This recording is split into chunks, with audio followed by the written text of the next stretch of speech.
Hello বন্ধুরা, কেমন আছো তোমরা সবাই? আশা করি অনেক অনেক ভালোই আছো। আর তোমাদের ভালোবাসায় আমিও অনেক ভালো আছি, কারণ তোমরা আমাকে যে পরিমাণে ভালোবাসা দিয়েছো এবং সাপোর্ট দিয়েছো তা আমি কোনোদিন ভুলতে পারবো না। তাই তোমাদেরকে মজা দেওয়ার জন্য আবারও একটি নতুন গল্প নিয়ে হাজির হলাম। গল্পটি শোনার মতো, আশা করি তোমাদের দাঁড়িয়ে যাবে এবং তোমরা হাতের কাজ করতে সবাই হেডফোন নিয়ে বসে যাও। যদি আমার গল্প শুনে মজা পাও তাহলে অবশ্যই আমার চ্যানেলটি সাবস্ক্রাইব করবে। তো চলো বন্ধুরা, আমরা কথা না বাড়িয়ে আসল গল্পে চলে যাই। আমি ক্লান্ত হয়ে যখন অফিস থেকে বাড়িতে ফিরলাম, তখন দেখলাম রিমা সেজে তৈরি হয়ে দাঁড়িয়ে আছে। ও একটা গোলাপি রঙের সুন্দর পোশাক পরেছিল। ওকে দেখেই আমার সব ক্লান্তি দূর হয়ে গেল। কিন্তু যখনই ও আমাকে বলল যে ও বাবার বাড়িতে যাওয়ার জন্য তৈরি হয়েছে, তখন আমার সব মুড অফ হয়ে গেল। দেখো রিমা, তুমি কালকে যেও, আজকে আমি অনেক ক্লান্ত। আমি ওকে এড়িয়ে যাওয়ার চেষ্টা করলাম, কিন্তু ও রাগ ধরে রইল। না অজয়, আমার মায়ের কথা অনেক মনে পড়ছে। প্লিজ তুমি আমাকে দিয়ে আসবে, চলো। ওর কথা শুনে আমি হ্যাঁ করে দিলাম। মাত্র 1 মাস হয়েছে আমাদের বিয়ে হয়েছে, আর ও প্রায় প্রতি সপ্তাহতেই বাবার বাড়িতে যেত, কিন্তু তাতেও ওর মন ভরত না। কিন্তু আমি বা কি করব, আমি যে রিমাকে অনেক বেশি ভালোবেসে ফেলেছিলাম, তার জন্য ওর কোনো কথাকে এড়িয়ে যাওয়া আমার জন্য মুশকিল হয়ে যেত। তার জন্য বাধ্য হয়েই আমি ওকে একটু অপেক্ষা করতে বললাম, আর তারপরে হাত মুখ ধুয়ে ফ্রেশ হয়ে আমি ওকে ওর বাবার বাড়িতে দিয়ে এলাম। ও বলল রাতে এসে ওকে নিয়ে যেতে। আমি অনেক ক্লান্ত ছিলাম, তাই তাড়াতাড়ি বাড়িতে চলে এলাম। আজকে আমার শরীরটা ভালো মনে হচ্ছে না, কিন্তু রিমাকে আমি এইসব কথা কিছু বলিনি। আমি যেই আমাদের বাড়ির গেটের সামনে আমার গাড়িটা দাঁড় করালাম, তখন আমার চোখ গেল আমার পাশের বাড়ির ছাদের দিকে। চোখ যেতেই আমি হঠাৎ আশ্চর্য হয়ে গেলাম। ছাদে একটা পোশাক ছিল, আর এই একই পোশাক আমি এইমাত্র রিমাকে পরে থাকতে দেখেছি। একদম একই রং, একই প্রিন্ট। আমি অনেকক্ষণ সময় নিয়ে পোশাকটা দেখছিলাম। কি অদ্ভুত মিল দুইটা ড্রেসের মধ্যে। আমি মনে মনে ভাবলাম হয়তো রিমা আর পাশের বাড়ির বৌদি একসাথে শপিং করে একই রকম পোশাক কিনেছে। আমি এইসব ভাবছিলাম, যেই দারোয়ান এসে গেট খুলল, আমি গাড়ি নিয়ে ভিতরে চলে গেলাম। বাড়ির কাজের লোককে বললাম কেউ যেন আজকে আমাকে বিরক্ত না করে। আজকে আমি একটু বিশ্রাম নিতে চাই। সেই দিন আমি ওই ব্যাপারে আর বেশি কিছু ভাবলাম না। অনেক সময় এরকম অদ্ভুত মিল হয়েই যায়। আমি রাতে রিমাকে বাড়ি ফিরিয়ে নিয়ে এলাম, কিন্তু ওকে আমি এই কথাটা বলতে ভুলে গেলাম যে ওর মতো একই পোশাক পাশের বাড়ির বৌদির কাছেও আছে। কিন্তু আমি এটা ভাবিনি যে 2 দিন পরে এমন কিছু ঘটনা ঘটবে যার কারণ বুঝতে না পেরে আমি হয়রান হয়ে যাব। 2 দিন পরে রিমা আমাকে বলল ও আবার বাবার বাড়ি যেতে চায়, কারণ ওর মায়ের শরীরটা ভালো নেই। এইবার ও একটা নীল রঙের অনেক সুন্দর পোশাক পরেছিল। আমি অনেক ভালোবেসে ওকে দেখছিলাম। ওকে দেখতে আজকেও অনেক সুন্দর দেখাচ্ছে। কিছুক্ষণ পরে আমি ওকে ওর বাবার বাড়িতে দিয়ে এলাম।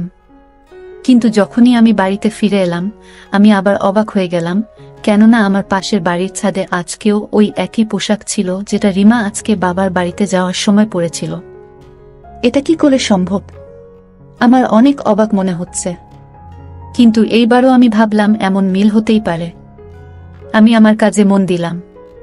কিন্তু যখন তৃতীয়বার একই ঘটনা ঘটল, তখন আমার চিন্তা ভাবনা সন্দেহে পরিণত হলো। এইরকম হচ্ছে না তো যে রিমা নিজের বাবার বাড়ি যাওয়ার নাম করে আমাদের পাশের বাড়িতে যাচ্ছে? কিন্তু এটা কি করে সম্ভব? আমি ওকে নিজে ওর বাবার বাড়িতে দিয়ে এসেছি, আর ওর বাবার বাড়িটা অনেকটা দূরে। এত তাড়াতাড়ি ওর পক্ষে আসা কি করে সম্ভব? কিন্তু সেই দিন আমি আর থাকতে পারলাম না। আমি সত্যিটা জানার জন্য গাড়ি নিয়ে আমার শ্বশুর বাড়ির দিকে দৌড়লাম। আমি ওখানে গিয়ে দেখলাম রিমা ওই পোশাকটাই পরে আছে। আমাকে দেখে অবাক হয়ে পড়ল। অজয়, তুমি এখনো যাওনি? আমি একটু লজ্জা পেলাম আর মনে মনে নিজেকে দোষ দিতে থাকলাম। আমি কত বোকা বোকা চিন্তা ভাবনা করছিলাম। রিমার বাবার বাড়ি তো আমাদের বাড়ি থেকে অনেক দূরে, তাই এত অল্প সময়ের মধ্যে ও কি করে সেখানে যাবে? আমি মনে মনে নিজেকে বকা দিলাম, আর সেখান থেকে চলে এলাম। এবার মন দিয়ে আমি আমার পাশের বাড়ি অর্থাৎ অসীমদের বাড়ির দিকে দেখলাম, যেখানে ওই পোশাকটা এখনো ছিল। 1 মিনিটের জন্য আমি স্থির হতে পারছিলাম না। অবাক রকমভাবে মিল 1 বার বা 2 বার হতে পারে, কিন্তু বারবার হতে পারে না। কিন্তু এই বিষয়টা মুখে আনতেও আমার ভয় করছিল। আমার বিয়ের বেশি দিন হয়নি, আর রিমা এইসব কথা জানতে পারলে হয়তো চিন্তা করবে। এইসব ভেবে আমি কাউকে কিছু না বলে চুপ করে গেলাম। আমি সেই দিনটার কথা ভাবছিলাম যেই দিন আমার বিয়ে হয়েছিল। আমি রিমাকে আমার বউ করে বাড়িতে নিয়ে এসেছিলাম। সেই দিনই আমার প্রতিবেশী অসীম আমার বাড়িতে আমাকে শুভকামনা জানাতে এসেছিল। ও আমার কাছে ক্ষমা চেয়েছিল আমার বিয়েতে আসতে পারেনি বলে, কারণ সেই দিন ওরও বিয়ে ছিল। ওর কথা শুনে আমি অনেক অবাক হয়েছিলাম, সত্যি তাই। আমি ওকে ধরে ওকেও শুভকামনা জানিয়েছিলাম, আর ওর আনা মিষ্টির প্যাকেট থেকে একটা মিষ্টি ও আমাকে খাইয়েছিল। ও নিজের বিয়ের জন্য অনেক খুশি ছিল। খুশি তো আমিও অনেক ছিলাম। আমারও তো অ্যারেঞ্জ ম্যারেজ হয়েছিল রিমার সাথে। যখন আমি প্রথম রিমাকে দেখেছিলাম সেই মুহূর্তেই আমি ওকে মন দিয়ে ফেলেছিলাম। ও আমার সেক্রেটারি মিতালির সাথে দেখা করতে আমার অফিসে এসেছিল। ও আমার সেক্রেটারি মিতালির বন্ধু ছিল। দুইজনের শপিং করার পরে একসাথে লাঞ্চে যাবে, যে কারণে মিতালি আগে থেকেই আমার থেকে ছুটি নিয়ে রেখেছিল। ভাগ্যক্রমে সেই সময় কিছু একটা কাজের জন্য আমি বাইরে যাচ্ছিলাম। যেই আমি আমার কেবিন থেকে বের হলাম তখনই সাথে সাথে আমার চোখ গিয়ে পড়ল রিমার উপরে। আমি ওকে দেখে ওর দিকে তাকিয়েই রইলাম। এইভাবে আমি ওকে দেখছি দেখে ও কেমন একটু হয়ে গেল। আমি সাথে সাথে আমার চোখ সরিয়ে নিলাম। আমি না চেয়েও সেইখান থেকে বাইরে বেরিয়ে গেলাম। আর যেই আমি পিছনের দিকে ঘুরে দেখলাম ওরা দুইজনও কথা বলতে বলতে আমার পিছনেই আসছিল। রিমা মিতালির কোনো কথা শুনে অনেক হাসছিল, আর ওর লম্বা চুল হাওয়াতে উড়ে ওর মুখের উপর পড়ছিল, যেটা ও বারবার সরাচ্ছিল।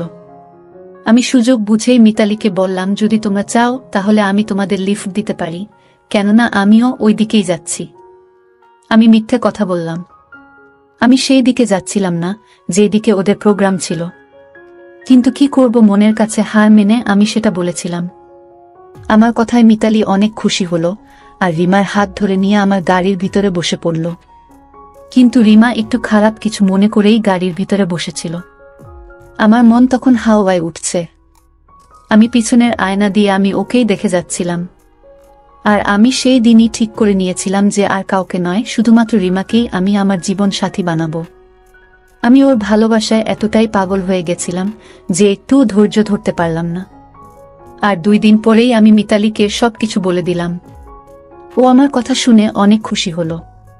ওই আমাকে বলল যে রিমা একটা মধ্যবিত্ত পরিবারের মেয়ে, আর ও চাকরি করে নিজের বাবা মাকে ও নিজের ভাই বোনেদের দেখাশোনা করে। মিতালি ওর পরিবারকে নিয়ে আমার কোনো সমস্যা নেই। আমার ওকে অনেক পছন্দ হয়েছে। তুমি আমাকে বলতে পারো আমি কবে ওর বাড়িতে যেতে পারি? আমি জিজ্ঞাসা করলাম। ও আমাকে তাড়াতাড়ি জানাবে কথা দিল। আর এইভাবে কিছুদিন পরে আমি আমার মাকে নিয়ে রিমাদের বাড়িতে চলে গেলাম। ওনারা আমাদের অনেক ভালোভাবে স্বাগতম জানিয়েছিলেন, আর প্রথম দেখাতেই বিয়ে ঠিক হয়ে গেল। আমার তো খুশির সীমা ছিল না। মা ও বিয়ের জিনিসগুলো জোগাড় করতে ব্যস্ত হয়ে গেল। মা আমার সাথে থাকতো না। ওনার নিজের বাড়ি ছাড়া অন্য কোথাও মন বসত না। আমি চাকরি সূত্রে বোম্বেতে থাকতাম। একটা বড় কোম্পানিতে অনেক বড় একটা পোস্টে আমি চাকরি করতাম। আর এই বাড়ি গাড়ি সবই কোম্পানির দেওয়া ছিল। আমি অনেক ভালো স্যালারি পেতাম, সাথে বিভিন্ন বোনাসও ছিল। আর যদি কখনো কাজের সূত্রে দেশের বাইরে যেতে হতো তাহলে কোম্পানি আরও বেশি টাকা দিত। আমি আমার চাকরি এবং লাইফস্টাইল নিয়ে অনেক সন্তুষ্ট ছিলাম। আর যখন থেকে রিমা আমার জীবনে এসেছে তখন থেকে মনে হতো জীবনের কোনো পাওয়া কিছুই অসম্পূর্ণ নেই। আমি সব সময় ভগবানকে ধন্যবাদ জানাতাম। রিমাও সবসময় আমার খেয়াল রাখত, আর ও সব দিক থেকে আমার একজন যোগ্য জীবন সাথী ছিল। কিন্তু যবে থেকে এই পোশাকটার রহস্যটা শুরু হয়েছিল তবে থেকে আমার রাতের ঘুম উড়ে গেছিল। এখন তো আমি রিমার সাথে ভালো করে কথা পর্যন্ত বলতে পারতাম না। ও যখনই বাবার বাড়িতে যাওয়ার কথা বলতো আমার ওর উপরে অনেক রাগ হয়ে যেত। একদিন তো আমি আওয়াজ করে উঠলাম, সারাদিন শুধু বাবার বাড়ি যাওয়ারই চিন্তা করো, তুমি একবারও ভাবনা যে আমি কি চাই। আমি অনেক আওয়াজ করে কথা বলছিলাম, যেটা শুনে ও ভয় পেয়ে গেল। তোমার কি হয়েছে অজয়? আমি কি কোনো ভুল করেছি? ও হঠাৎ করেই কাঁদতে শুরু করল, আর ওর সুন্দর মুখে এমন ভয় ফুটে উঠল যেন ও কোনো ভূত দেখে নিয়েছে। ওকে এমনভাবে কাঁদতে দেখে আমার মন নরম হয়ে গেল, আর আমি আমার ব্যবহারের জন্য ওর কাছে ক্ষমা চাইলাম। আর কিছুক্ষণ পরে আমি ওকে ওর বাবার বাড়িতে দিয়ে এলাম। কিন্তু আসার সময় সেই একই পোশাক আমি অসীমের বাড়ির ছাদে দেখলাম। এইবার আমার ভয় করতে থাকলো। আমি 2 হাত দিয়ে আমার কানটা ধরলাম, এমন মনে হচ্ছিল যেন কেউ হাতুড়ি দিয়ে আমার মাথায় আঘাত করছে। প্রত্যেকবার সত্যিটা জানার জন্য আমি রিমার বাবার বাড়ি ফেরত যেতাম, আর তারা আমাকে এক অবাক দৃষ্টি নিয়ে দেখত। আর আমি কিছু না কিছু বাহানা বানিয়ে উল্টো পথে আবার বাড়ি ফিরে আসতাম। আমার সাথে কি হচ্ছিল আমি কিছু বুঝতে পারছিলাম না। রিমা আমার উপরে রাগ করতে শুরু করল। আমি সারাদিন কেমন একটা করতাম। অফিসেও সবাই আমার বিরুদ্ধে অভিযোগ করতে থাকল। আমার এই চাকরিটা চলে গেলে আমার আর কোথাও যাওয়ার থাকবে না, তাই যে করেই হোক আমার মন এবং মাথাকে ঠান্ডা রাখতেই হবে। কিন্তু যার মনে এবং মাথায় সব সময় চিন্তা ঘোরে সে কি করে ঠিক থাকতে পারে? শরীর খারাপের অজুহাত দেখিয়ে আমি অফিস থেকে 2 সপ্তাহের ছুটি নিয়ে নিলাম। এই সময় আমি অনুভব করলাম রিমা কিছু একটা চিন্তার মধ্যে আছে। কখনো কখনো আমার মনে হতো ও রাতে ঘর থেকে বেরিয়ে অন্য কোথাও যেত, আর আমি ঘুম থেকে উঠে ওকে সারা বাড়িতে কোথাও খুঁজে পেতাম না। আর তারপরে আমি যখন ঘরে ফিরতাম দেখতাম ও বিছানায় শুয়ে আছে। একদিন রাতে ওকে আমি ঘুম থেকে জাগিয়ে জিজ্ঞাসা করলাম, রিমা তুমি কোথায় গেছিলে? অজয় তুমি দেখতে পাচ্ছ না? আমি তো ঘুমাচ্ছিলাম। বরং তুমি হয়তো বাইরে থেকে ঘরে এলে। রিমা আমাকে এই সন্দেহের চোখে দেখতে শুরু করছিল। ওর কথা শুনে আমি চুপ হয়ে গেলাম, আর কিছু উত্তর না দিয়ে নিজের জায়গায় শুয়ে পড়লাম। হতে পারে হয়তো আমি কোনো স্বপ্ন দেখছিলাম। ওই দিনের পর থেকে রিমা কেমন যেন আনমনা ছিল। আমি তাকে জিজ্ঞেস করলাম, তোমার কোনো সমস্যা হয়েছে? সে অন্যভাবে আমার দিকে তাকালো আর বলল, অজয় তোমার কি হয়েছে? তুমি মানসিকভাবে সুস্থ আছো বলে আমার মনে হচ্ছে না। ও যখন আমাকে এইভাবে দেখত আমি আমার মাথা ধরে বসে পড়তাম। ও তো ঠিকই বলছে, আমি আজকাল ভুল কথাই তো বলছি। এইবার আমি ঠিক করেছিলাম এই রহস্য আমি জেনেই ছাড়ব। এবার আমি রিমাকে বাবার বাড়িতে দিয়ে আসার পরে দেখলাম প্রত্যেকবারের মতো এবারেও অসীমের ছাদে রিমার পোশাকের মতো হুবহু বেগুনি রঙের পোশাক আছে। কিছু একটা চিন্তা করতে করতে আমি ভিতরে গেলাম আর সোজা সিঁড়ি দিয়ে ছাদে উঠে গেলাম। আমাদের আর অসীমদের ছাদ একদম পাশাপাশি ছিল। আমি একটু এদিক ওদিক দেখে অসীমদের ছাদে চলে গেলাম। তার পোশাকটা হাত দিয়ে দেখলাম। ওটা এখনই পরিষ্কার করে দেওয়া হয়েছিল, ওটা দিয়ে পানি পড়ছিল। আমি পোশাকটা হাত দিয়ে দিলাম আর অনেক খারাপভাবে পোশাকটাকে দেখছিলাম। আমার শরীরটা রাগে খারাপ হয়ে গেল, কারণ এই বিষয়টা আমাকে অনেক মানসিক কষ্ট দিয়েছে। আমি যেমন ভাবে এসেছিলাম তেমন ভাবেই আবার ফিরে চলে গেলাম, আর তারপরে আমার শ্বশুরবাড়ির দিকে গাড়ি নিয়ে গেলাম। আজ আমাকে সত্যিটা জানতেই হবে। আজ সব রহস্য শেষ করতেই হবে আমাকে। আমি গাড়ি চালিয়ে রিমাদের বাড়িতে গিয়ে পৌঁছলাম, আর দরজায় শব্দ করতেই রিমা এসে দরজা খুলে দিল। ও আমাকে দেখে অবাক হয়নি, কারণ আমি প্রতিবারই ওদের বাড়িতে ফিরে যেতাম। কিন্তু ওকে দেখে আমার পায়ের তলার মাটি সরে গেল, কেননা ওর পোশাকটা মাঝখান থেকে ছেঁড়া ছিল, একদম সেইভাবে যেইভাবে আমি সেই পোশাকটা ছিঁড়েছিলাম। এইসব দেখে আমি জ্ঞান হারিয়ে ফেললাম, আর রাগের বসে রিমার শরীরে একটা মার দিলাম। ও এই মারের জন্য তৈরি ছিল না, তাই মার খেয়ে মাটিতে মাথা ঘুরে পড়ে গেল, আর আওয়াজ করে সবাইকে ডাকতে থাকল, মা, বাবা, ভাই। ওর আওয়াজ শুনে সবাই দৌড়ে এল। আমার চোখের সামনে সব অন্ধকার দেখছে। আমি ওর হাত ধরতে থাকলাম, চলো আমার সাথে। আমিও আওয়াজ করতে থাকলাম, কি হয়েছে তোমার, তুমি এমন করছো কেন? আমার শ্বশুর শাশুড়ি অবাক হতভম্ব হয়ে আমাকে জিজ্ঞেস করতে থাকল। আমার নিঃশ্বাস পড়ছিল অনেক। আমি তাদের বলতে থাকলাম, আপনারা এসব নিজেদের মেয়েকে জিজ্ঞেস করছেন না কেন? কাকে বোকা বানাচ্ছে ও? আমার শ্বশুর আমার হাত ধরে নরমভাবে আমাকে জিজ্ঞেস করল, কিন্তু অজয় ও কি করেছে এমন? আমি নিজেকে সামলাতে সামলাতে বললাম, বাবা, আপনি আপনার মেয়েকে জিজ্ঞেস করুন ওর পোশাকটা কি করে ছিঁড়ল। ওরা সবাই আশ্চর্য হয়ে একে অপরের দিকে দেখছিল। ওরা সবাই একসাথে বলে উঠল, ওর পোশাকটা তো এইমাত্র আসার সময় গেটের সাথে মিশে ছিঁড়ে গেছে। রিমা এখনো মাটিতে বসে কেঁদেই চলেছিল। এটা হতে পারে না, আপনারা সবাই রিমার সাথে মিলে আছেন, ওর মিথ্যা কথার সাথে দিচ্ছেন। আমার মাথায় আর কাজ করছিল না। আমি রিমাকে ধরে নিয়ে বাইরে নিয়ে এলাম। ওর মা বাবা আমাকে অনেক অনুরোধ করতে থাকলো, কিন্তু আমার কানে কারো কথা পৌঁছচ্ছিল না।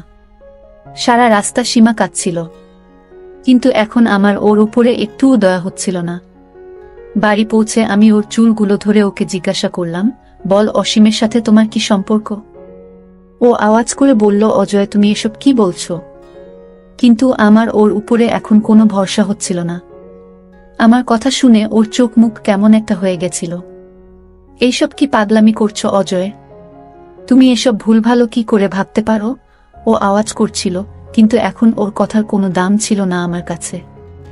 ও বারবার অস্বীকার করছিল। রাগে আমার মাথা ঠিক ছিল না। আমি ওকে বললাম, যদি তুমি সব সত্যি কথা বলে দাও তাহলে আমি তোমাকে কিছু বলবো না, শুধু একবার স্বীকার করো। আমার মনে হচ্ছিল আমার মাথার শিরা সব নষ্ট হয়ে যাবে, কিন্তু তখনই আমি দেখলাম সেখানে পুলিশ এসে গেল। তাদের মধ্যে একজন মহিলা কনস্টেবল এসে রিমাকে আমার হাত থেকে ছাড়িয়ে নিল আর ওকে সোফায় বসিয়ে দিল। ওর বয়ান নেওয়া শুরু করল। তখন আমাকে হাত কড়া পরিয়ে দেওয়া হলো। আমি আওয়াজ করে বললাম, এসব কি হচ্ছে? ওই পুলিশ ইন্সপেক্টর হেসে বলল, সে তো আপনি থানায় গেলেই বুঝতে পারবেন। আর আমাকে নিয়ে পুলিশের গাড়িতে তুলল। যখন আমাকে পুলিশের গাড়িতে করে নিয়ে যাওয়া হচ্ছিল তখন স্পষ্ট রিমার কণ্ঠ আমার কানে আসছিল। আমার স্বামী পাগল। প্রথম দিন থেকে এ পাগলামি করে চলেছে। রিমা পুলিশদের এসব কথা বলছিল। আমি আমার নিজের কানকে বিশ্বাস করতে পারছিলাম না। রিমা যাকে আমি আমার মন প্রাণ দিয়ে চেয়েছিলাম, সে এসব কি বলছে? জেলের ভিতর আজ আমার দ্বিতীয় দিন ছিল, আর রিমা আমার কোনো খবর পর্যন্ত নেয়নি। রিমা যেসব কথা পুলিশদের বলেছিল সেসব কথা আমার একটু বিশ্বাস হচ্ছিল না। যে আমি নাকি পাগল, আমার নাকি পাগলামির রোগ আছে, তাই জন্য আমি ওর উপর অত্যাচার করি। ও বলছিল ওই কথা কখনো ওর বাবা মাকে বলেনি। ওর বাবা মা সব নিজের চোখে দেখেছে। আর সব থেকে অবাক করা ব্যাপার এটা ছিল যে ওই দিন রাতে অসীম পুলিশকে ফোন করেছিল, যে আমার পাশের বাড়ির ছেলে ছিল, আর যার কারণে এসব সমস্যা শুরু হয়েছিল। আমি কোনো কিছু ভেবে কুল কিনারা পাচ্ছিলাম না। এসব কি ছিল কিছু বুঝতে পারছিলাম না। রিমা আমার বিরুদ্ধে কেস ফাইল করেছিল আর জানি না কত কি দোষ দিয়েছিল। আমার বাবা মা অনেক চেষ্টা করছিল, কিন্তু আমার জামিন হচ্ছিল না।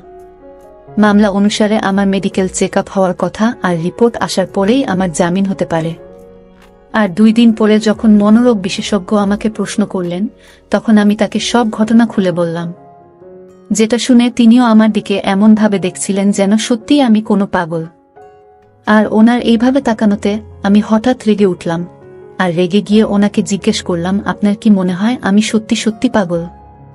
উনি আমাকে বোঝাতে থাকলেন, দেখুন মিস্টার অজয়, আপনি যে ঘটনাটা বলছেন সেটা অবাস্তবা পোশাকে অদ্ভুত মিল 1 বার কিংবা 2 বার হতে পারে, বারবার নয়। উনি খুব শান্তভাবে আমাকে বোঝাচ্ছিলেন, কিন্তু রাগে আমার শরীর গরম হয়ে যাচ্ছিল। ডাক্তারবাবু, আমি সেটাই তো বলছি, এটা হঠাৎ করে কোনো অদ্ভুত রকমের মিল ছিল না। আমি নিজেকে ঠিক রাখতে পারছিলাম না। ডাক্তার আমাকে শান্ত করার জন্য আমার হ্যাঁ তে হ্যাঁ মেলালেন, কিন্তু তিনি তার রিপোর্টে আমাকে মানসিক রোগী বলে লিখে দিলেন, যার ফলস্বরূপ জাজ আমাকে 2 মাসের জন্য মেন্টাল হসপিটালে পাঠিয়ে দিলেন। আমি চিৎকার করে বলতে থাকলাম, আমি পাগল নই। কিন্তু তাতে কারোর কিছু যায় আসে না। সবাই আমাকে দয়ার চোখে দেখতে থাকে। হাসপাতালে চারিদিকে আমাকে শুনতে হতো, ছেলেটা কত সুন্দর দেখতে, একটা ছেলে কিভাবে পাগল হয়ে গেল কে জানে।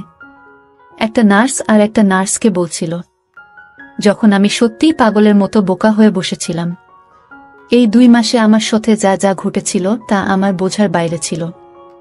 হয়তো আমি সত্যিই পাগল হয়ে গেছিলাম। পাগলা গার্ডে আমার থাকা 1 সপ্তাহ হয়ে গেছিল।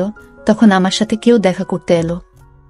দেখা করার ঘরে গিয়ে তখন আমি দাঁড়ালাম, তখন আমি দেখলাম অসীম আর রিমা এসেছে আমার সাথে দেখা করতে। ওদেরকে একসাথে দেখে আমার কেমন একটা মনে হলো। তোমরা 2 জন একসাথে? আমি শুধু এটুকুই বললাম।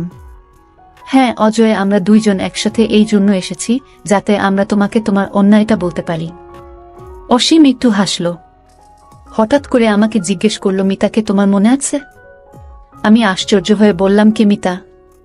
হ্যাঁ, তাই তো, তোমার আর কি করে মনে থাকবে? কেননা তুমি কলেজ থেকে ইউনিভার্সিটি পর্যন্ত না জানি কত মেয়েকে নিজের ভালোবাসার জালে ফাঁসিয়েছ। তাদের মধ্যে একজন মিতাও ছিল, যে আমার ছোট বোন ছিল। আরও অন্য মেয়েদের থেকে অনেক আলাদা ছিল, অনেক নরম মনের ছিল। আর তোমার টাইম পাসকে ও সত্যিকারের ভালোবাসা ভেবে নিয়েছিল। আর তুমি ওকে বিয়ে করবে না বলেছিলে। তুমি ওকে বলেছিলে তুমি শুধু ওকে নিজের বন্ধু মনে করার কিছু নয়। তখন ওই সহজ সরল মেয়েটা ছাদ থেকে লাফ দিয়ে নিজের জীবন শেষ করে দেওয়ার চেষ্টা করেছিল, যেটাতে ও বেঁচে তো গেছে কিন্তু সারা জীবনের জন্য অচল হয়ে গেছে। আর এখনো পর্যন্ত ও শুধু ওষুধের ভরসাতেই বেঁচে আছে। আমি যখনই আমার বোনকে এই অবস্থায় দেখতাম তখন সেই মানুষটার উপরে আমার অনেক ঘৃণা হতো। তারপর একদিন মিতার ডায়েরিটা আমি পেলাম, যেখানে তোমার ব্যাপারে সবকিছু লেখা ছিল। আর সেই দিনই এর প্রতিশোধ নেওয়ার সিদ্ধান্ত নিলাম। আমি তোমার সবকিছু শেষ করে দিতে চেয়েছিলাম।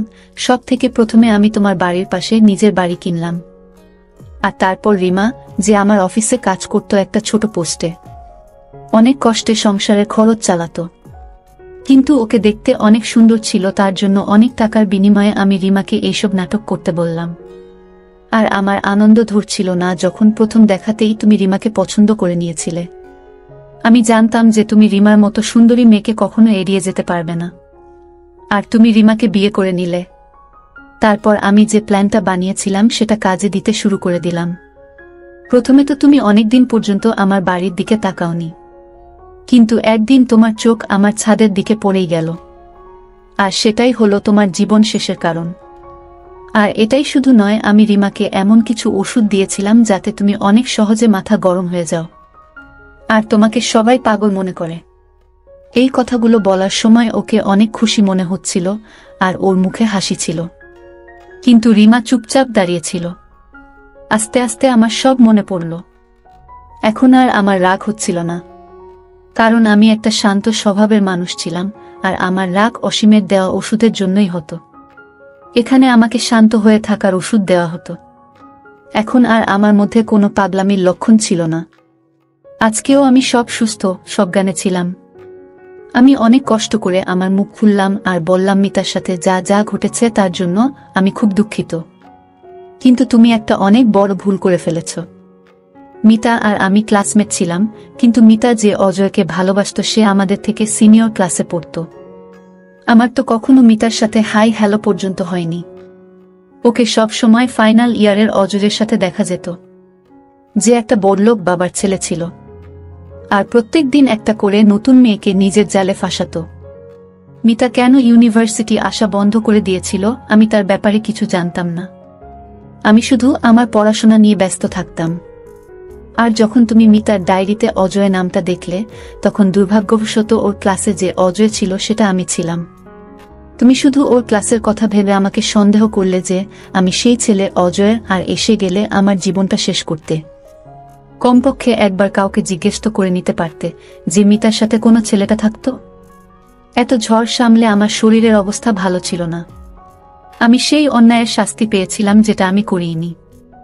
আমার কাহিনী শুনে অসীম ও রিমা অবাক হয়ে গেছিল, ওদের মুখগুলো দেখার মতো ছিল না। কিন্তু আমি সন্তুষ্ট ছিলাম যে আমি কোনো অন্যায় করিনি।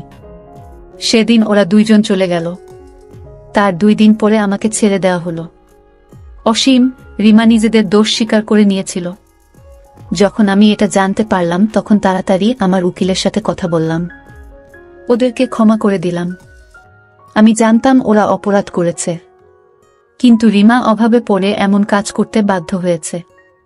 ও নিজের অসুস্থ বাবার ওষুধের খরচ ও ঘরের খরচ চালাতে পারছিল না, আর অসীমের মাথায় প্রতিশোধের রাগ ছিল, তাই এ কাজ করেছিল। আমি আমার বাড়িতে ফিরে এলাম, কিন্তু এসে অবাক হয়ে উঠলাম যখন দেখলাম রিমা আমার জন্য অপেক্ষা করছে। রিমা, তুমি এখানে? হ্যাঁ অজয়, আমি তোমার অপরাধী, আমাকে ক্ষমা করে দাও।